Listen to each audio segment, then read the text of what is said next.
This is the blackest Star Wars show in the freaking galaxy, the universe. Even. You know, I think actually the universe is bigger than the galaxy. No, the galaxy is bigger than the universe, isn't it? Nah, it go galaxy, or it go solar system, galaxy, and then universe. I'm pretty sure. What's a galaxy though? Galaxy, I'm pretty sure. Wait, so there's multiple galaxies within a universe, right? Yeah.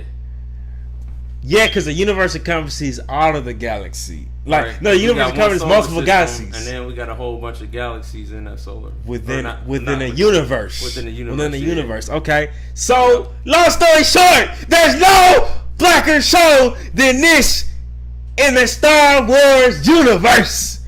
You feel me? This is the Black Jedi, but we highlight the black voices of Star Wars because even in the light, there is darkness. This is Romeherbert here with my man's KJ, and we must. It is imperative that we discuss Ahsoka. Episodes 1 and 2. Right? Better late than never on this. I know it's been out a little bit, so some people might have seen it. You feel me? But there's definitely spoilers gonna happen in this, and that just is what it is. You feel me?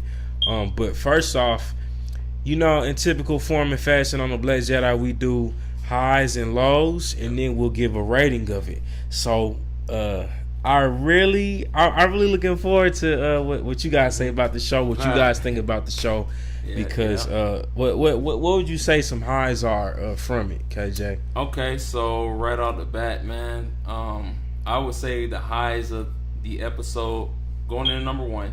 I would say the highs is definitely the music. I feel like the music has been hit or miss in a lot of Star Wars series, especially the live action series. For example, Andor.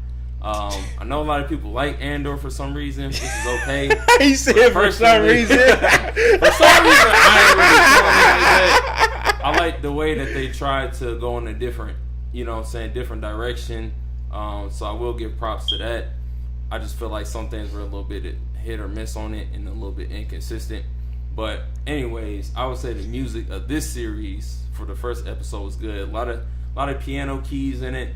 Just a lot of original Star Wars sounds, trumpets. So a lot of woodwork and a lot of brass instruments used in those. So I really enjoyed the music elements and just the composure of just like the soundtrack. For instance, just like parts where Ahsoka popped up. I like some of those. A lot of dark and thematic music was pretty good as well.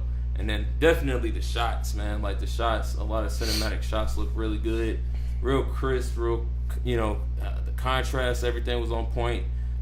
Even in dark scenes, you could still see that it was like lit up pretty well. Even some of the light scenes, they weren't really overexposed, so that was like another thing. But overall, like just a lot of crispy shots. When we see Ahsoka arrive on, was it not Dathomir, but it was like talking about the treasure hunting place. Yeah, Arcana. I liked a lot of those shots. It was in Arcana.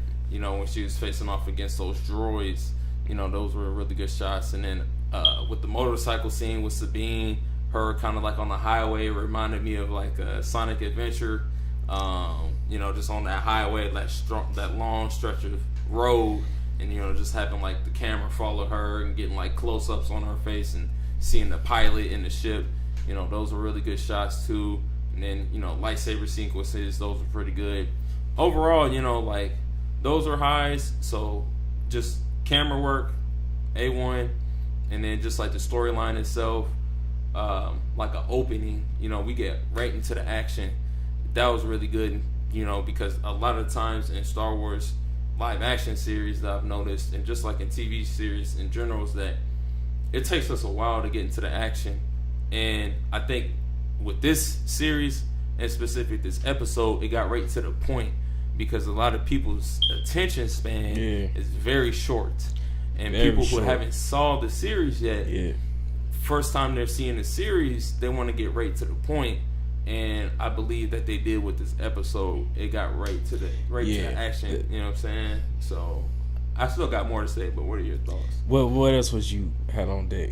Well, Okay, so with that, we got right to the action, and we got a chance to transition to different characters. When we had with Rebels, we had Sabine, we got Ahsoka, and of course we got our new villains in the series, Baylan Skoll, and also his apprentice, and who else we got? Hugh Yang. Yeah, we got a couple other people. Chopper, Chopper in the building. Chopper in the building. You know what I mean? Yeah. So we got a chance to transition to different people and kind of get to see like where we left off in the past from Star Wars Rebels. So I thought that was pretty good. Kind of just giving us like a little bit of an update. Yeah, I feel you. Yeah, I mean, I feel like he touched on a lot of the highs of it in terms of, and this is not to completely go cast the shadow on it, because I would say, just to piggyback off of it, I think this is probably my second favorite that Disney has dropped since they've done their series, right? The live action series specifically, right? We had The Mandalorian. Yep. We had the Book of Booty Fett. And then we had and Snore. Wait, what were we talking about? Nah. But for real though, like the pacing of it, like he said, was great. Although I rewatched Ahsoka episode 1 again, I feel like that scene when she was looking for the treasure was a little bit drawn out. Like when she's looking for the holo map, I feel like that could have been a little bit more expedient. Okay. But besides that, we had, I feel like, just great on-screen performance from her. And then also from Hera, as well as Sabine. I think she did a fairly good job. Dang, it's funny you say that because like the fans was like, I don't like the acting. They don't like the acting in the series, like in the series period. They thought it was stale. They tripping. All y'all tripping. Yeah, I promise you, God. Who said that? What fan said that? It was like on Twitter, on the Twitter threads. They drag like, who they say it is the still actor though. Don't come from Rosario. And Hera and okay. And Rosario. And Rosario? Mm-hmm. Nah, y'all tripping. I can't lie. Don't come for my lady. Don't come for her. Yep, they say she good. See, Here's my issue, I think, of why they might say that. Mm-hmm. I think they might say that because they're expecting a Rebels type of performance. But you got to understand, in a CGI animated world, the actors, actresses are naturally trying to make it very animated. So their voice acting is their main thing. Like, they're doing a lot more. Right. As opposed to on screen, you can't have the same expectation for a live action. Also, where a lot of the characters are more mature to translate. So you think about just the very fact that Ahsoka, this is a very maturated version of Ahsoka, as opposed to the version that we saw in the Clone Wars all throughout. So you can't come in having that same expectation because clearly she's a whole different character. So many rough things she done been through since that time. She done had an apprentice too. She's really like a Shak T. So imagine how Shak T was in the Clone Wars, right? Exactly. How she was a lot more like reserved, chill. This is now Ahsoka. You feel me? Right. So y'all need to chill. Don't come for Rosario. Yeah. Don't come for her. And so all that to say, I can see some of the critique, but at the same time, you gotta understand this is a whole different time period. You gotta put respect on these actors, man. I will say this though. Mm-hmm. Well, no, I think that's about it. Because I feel like the one thing now is the only drawback to me was the music. When Sabine was on her first motorcycle chase out there. To me, that was into the dead. Yeah. Okay, we get into the low. Go ahead and speak. Oh, well, I guess that's probably the only low. Because I'm just trying to like counterbalance because y'all saying that the acting was bad. I don't think that was bad. Oh, okay. Yeah. I think the acting was on point. I'd probably say acting was fine. I mean, for me personally, like when you think of a Jedi, especially Jedi Master, you know, you want to be at your most composed state and not very emotional. Because when we think of emotions, we think of, you know what I'm saying, acting out of fear. We think of, you know, anger, and that's more of what the Sith is inclined to. So being emotionless and, you know, holding your composure and having like a sober mind is, you know, pretty much 100% like Jedi Master level. So that's what you want to be, as opposed to, because, you know, when you see Yoda, for instance, like Yoda is like never knocked off his center. You know what I'm saying? Yoda's always composed. You know, is never in like a frightened state or, you know, acting out of fear. But when we see Anakin, you know what I mean, we already saw what happened, unfortunately. Exactly. And it turned into Darth Vader. You gotta think too, that's the original Star Wars. George Lucas had in mind it to be like a space soap opera, right? Mm-hmm. So to me, the extreme was Andor, where it's like very slow, but I think that's the natural tone of acting that's gonna be in Star Wars. Is this very solemn, like, comedic, but not super like energetic, like how the animated series like a Rebels or Clone Wars might have portrayed. You feel me? So I just think it's probably subverted expectations is why people are believing that the acting is subpar. But the reality is, it's not that. It's just the fact of the matter that I think they're being more true to how a live action translation and portrayal of how it would be on screen. You know what I mean? I think y'all tripping. Y'all know what y'all talking about. You feel me? And I'm still riding for Rosario. You feel me? But those are like a lot of the highs of the episode. A lot of highs. I like the implementation of the Night Sisters. That's another thing that I thought was cool. You know, we see in Jedi Fallen Order and also just Jedi Survivor recently, just having the Night Sisters implemented into those games, and then just seeing them come back into the Ahsoka series, just having some involvement. I think that was a pretty cool element. So I know we're probably gonna get, you know, a little bit more context of who this lady is. I think her name was Syndulla. Yeah, Syndulla. Because at the beginning we saw her. Huh? Talking about hair? Or not? Why I say Syndulla? I'm like, dang. I forgot. You talking about Morgan Elsbeth, the Night Sister? I'm tripping, y'all. I'm like, whoa, hold on. Yeah, she a Night Sister now. It's a hidden backstory. But yeah, we get to see, you know, her and obviously, you know, our new character, you know, Balin. See what's going on with him. So he got to be cold, man. I hope so. Said Balin. I hope he's cold. Man, he got to be because, man, R.I.P. Ray. Yeah. That's crazy. Ray, man. Because, like, it's sad. I think, because I know Hugh Yang was just, he used to be, or I guess technically is, you know, training younglings and, like, you know, training them up and helping Jedi build and sculpt their lightsaber and, you know, engineer those lightsabers and whatnot, and him just having like thousands of years of archives on those things, which is pretty cool. I know that we got to see something pretty cool from Balin. You know, him having that past experience of being a Jedi, more than likely, being a Jedi. You know, he's got to have some sort of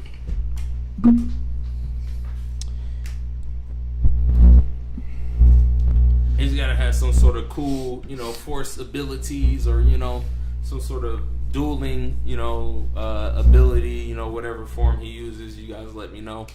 But yeah, I would love to see how he reacts against Ahsoka. I don't know if he's gonna, you know, go for the kill on Ahsoka. Maybe he might have some sort of compassion for, again, like with the orange lightsaber. You know, well, he said he said it'd be a shame. It's a shame that we have to murk her. So it sounds like he ready. I don't know. I think it sounds like he's gonna do what must be done to complete to get that power that he's telling his apprentice about. True, but then again, like when we see Dooku, man, like Dooku's hesitations. Yeah. Well, at the same time, I mean, I feel like Dooku was about, but maybe that's what got Dooku killed too, right? By by Emperor because he was hesitant. See? Emperor could probably always feel it in his heart and his mind. Like, this dude not ever. He not about it. He not about it. He ain't got that dog in him. He ain't got that dog in him. He ain't got that dog in him like Anakin did, man. Anakin's ready to lose it all. You feel me? To save his baby. Dooku ain't had no lady at home. That's what the issue is. And, like, that's what he probably liked about Darth Maul is, like... Darth Maul was... Yeah, he's savage. He's savage. Yeah. I don't know, man. It is kind of... It's interesting. Yeah, to say the least. I think Balin will be a dog. I think he got that. Well, I don't know. We're going to see, though. But definitely R.I.P. Ray, man. It's sad. Yeah, that is sad. Yeah, this is going to be interesting. I guess, like, just going back into the... I guess just going into the, what we didn't like, for instance. Just seeing... I would probably say, like... Not necessarily something I don't like, but I would say in question is... Are we going to see the series get rushed just because of, unfortunately, the passing of Rey? Or did they, finish did they find some way before he even passed? I don't know. That's a great question. So, yeah, I mean, so far I don't feel like it's being rushed at the same time. Mm-hmm. Great, it's just the pilot episodes, so you never know, but. My only other, like, maybe main critique is that I'm hoping that it doesn't just become a Rebel spinoff, but I really am hoping that Ahsoka is centered more so in this series because it went off into Sabine for a little bit. True. And then, probably my other biggest critique. I'm tired of these plastic lightsabers, man. I'm tired of it, bro. Yeah. You gotta think she got ran. But here's the thing: the other rebel dude had the same thing in the beginning when the captain that met Balin and he was like, "Y'all some frauds," and he's like, "Yeah, we're right. We're no Jedi," and he was done for. But all of a sudden, Sabine now can survive. Is it because she got medical help? Maybe the captain would have survived if it was medical help. Yeah. That's speculation. I mean, I don't know. To me, it's just like... It just... I know it's all fantasy world, period, but it's just that the plasticity of lightsabers now just irks me. Because you know what I'm saying? Because you know what I'm saying? Back then, boys got ran through with the lightsaber. Yeah, it's You're over. not coming back. Like, that thing hot, bro. Like, even if you get stabbed, like a quick little, you know what I'm saying? Quick little stab, like, bro, you getting burned. It isn't a tismillia flesh wound. It's like alright, you done for. Yeah. Like, even when Anakin got, like, touched by that mug by Count Dooku in episode 2, it's like, he was done. He was done. He was down. You feel me? He was down. It was over. Ain't no coming back from that. I don't know. Yeah, I agree. There needs to be a little bit more reality to it. You know what I mean? As opposed to like, I got stabbed. I'm done, and I can come back from that. You know. I don't know about that. You know. Which we didn't know because it was left on that like cliffhanger. But it's like, I feel like we kind of, at the same time, we knew. Oh, yeah, her character was fine, bro. We knew that. We knew. I would have been cool, like, you know what I'm saying, if she would have used, like, the force on her, you know what I mean? Like, force push. And, you know what I mean? She get knocked out or something like that. But, yeah, obviously she was just toying with her, bro. You know, Sabine wasn't ready for her. Yeah, not at all. Not at all. Which is good. Like, that's something I did. Like, I didn't want to see her. Yeah, like best Sabine. Just how Ray bested Kylo.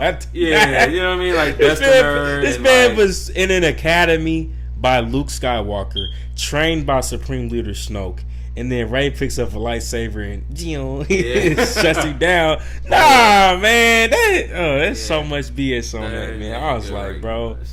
So I guess that part is an upside to it. At least we know that she's not just gonna pick up a lightsaber after so long and murk this lady. You feel me? Exactly. So I agree.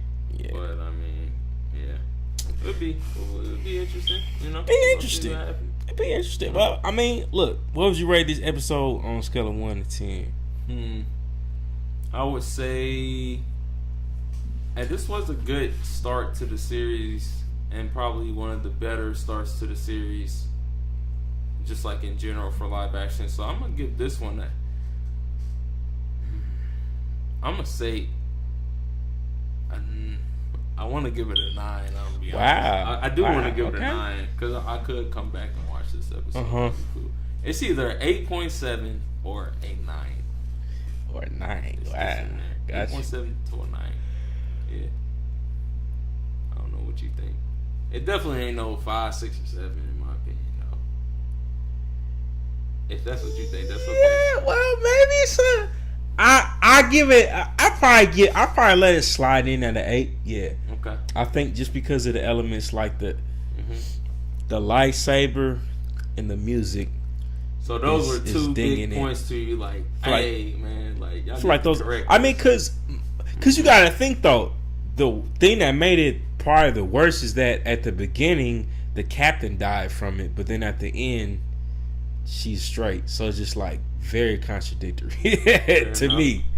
I think the only thing, I mean, that is contradictory too. I think another thing for me personally is the way that they ended the episode was a bit confusing to me, because in Rebels they ended it off that way with, like, you know, Sabine and Ahsoka. Or wait a minute, no, that was episode 2. I'm sorry, but still, it was kind of weird how they ended it. I thought, or no, I'm trying to remember how they ended it. You talking about episode 2 or episode 1? Yeah, this is episode 2. We'll get into that later. We'll get into episode 2. Yeah, we'll come back. Yeah. Because this is the cliffhanger one, right? Which like, we don't know if she gonna come back from the dead. Yeah.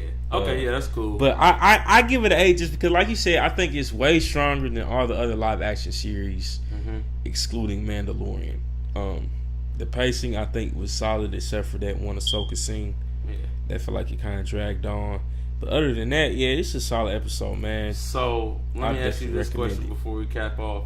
Do you feel like The Mandalorian's first episode was better than this episode? Yeah, definitely. By far? Definitely. Not the first episode of the first season, the third season of the first episode. Of the...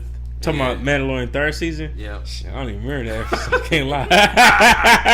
Because if we go back and they find your rating and they see that you rated it a 9... Well, you're like, you know what I mean? But you gotta think though, at the same time, even with this Ahsoka, right? I think it's missing another element that is like Star Wars, which is there wasn't a lot of quotable moments. I would say, I think a great Star Wars, like even Andor had some of that with.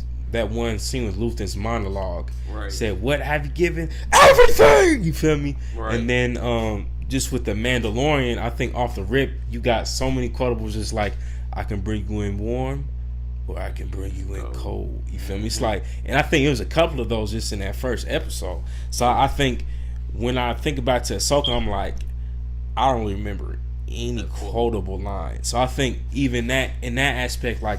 The script writing maybe could have been a bit stronger with the dialogue. So to me, like, yeah, it didn't have those elements that made it like amazing to me. Yeah. But it definitely had like, okay, I love this better than all those other things. You feel me? Yeah. Like all the other elements are there. I just think it had a little bit of loose ends that could have been tied up better. And I guess I'm just tired of the lightsabers being plastic too. That might be my biggest. Like, to me, that's a slap in the face of Star Wars. I mean, that's why I didn't like The Force Awakens originally, because I'm like, how the heck is this lightsaber not working back to back? Oh yeah. And then Finn gets back up too. You feel? I'm like, all right, man. He got sliced in the back, man. It should open your spine up and you should die. It's over, bro. It's literally melting through like butter, man. Yes, you feel me? So I'm like, to me, them things, whenever that appears in Star Wars to where the lightsabers are plastic, I'm already like, this might get like 5 points off. You know what? Yeah, that's fair enough. But I don't know. It's between the 8.5 to 9 for me, but I feel what you're saying though. They got to do better. They got to do better with the lightsabers. Yeah, I give it an 8 though. I definitely give it an 8. I give it an 8 just because I feel like it's a very strong start. Very strong start, without question. Cause let me ask you this last thing. Are you gonna keep watching the series after that episode? Of course, you know what I'm saying? So of course this is a good attention grabber. But here's my thing, though. I told you, Rosario Dawson is bae. You feel me? I know you talking about. I seen online she got some Nigerian boyfriend that. Listen, I don't know how serious that is. Holla at your boy. You feel me? Because it was an excellent stage. I said stage. Excellent on-screen performance. I don't care what nobody says. The acting is great, and she's the first black woman in Star Wars representing, and that's what we're all about on this channel, right? Highlighting the black voices of Star Wars. True. So we see Rosario. We proud of you. We're excited to see how this series develops. And I wish they had showcased you in your full blackness, but I'm glad we finally have seen a black woman on screen, and as a Jedi, like a main character protagonist at that, like. That is dope. So we're definitely cheering for you in your corner, and possibly in your DMs shortly. You feel me? But let us know what y'all think, man. What would you rate this episode of Ahsoka, episode 1? We love to hear your feedback in the comments.